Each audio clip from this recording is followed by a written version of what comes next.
Minarchism is a political philosophy and a form of libertarianism. It is variously defined by sources. In the strictest sense, it holds that states ought to exist, that their only legitimate function is the protection of individuals from aggression, theft, breach of contract, and fraud, and that the only legitimate governmental institutions are the military, police, and courts. In the broadest sense, it also includes fire departments, prisons, the executive, and legislatures as legitimate government functions. Such states are generally called night watchman states. Ideology. Minarchists argue that the state has no authority to use its monopoly of force to interfere with free transactions between people, and see the state's sole responsibility as ensuring that contracts between private individuals and property are protected, through a system of law, courts, and enforcement.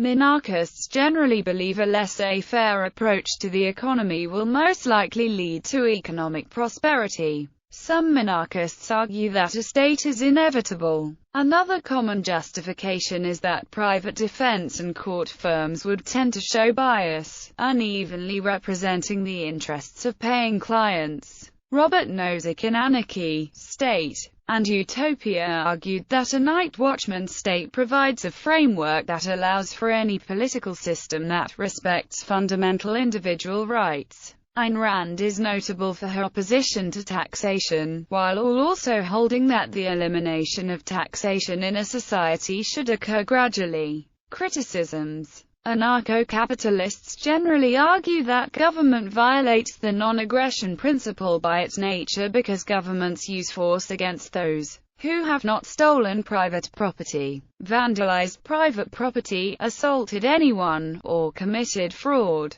Murray Rothbard argued that all government services, including defense, are inefficient, because they lack a market-based pricing mechanism regulated by the voluntary decisions of consumers purchasing services that fulfill their highest priority needs and by investors seeking the most profitable enterprises to invest in. Therefore, the state's monopoly on the use of force is a violation of natural rights. He wrote, "The defense function is the one reserved most jealously by the state. It is vital to the state's existence, for on its monopoly of force depends its ability to extract taxes from the citizens. If citizens were permitted privately owned courts and armies, then they would possess the means to defend themselves against invasive acts by the government as well as by private individuals." In his book Power and Market, he argued that geographically large minarchist states are indifferent from a unified minarchist world monopoly government. Rothbard wrote that governments were not inevitable, noting that it often took hundreds of years for aristocrats to set up a state out of anarchy.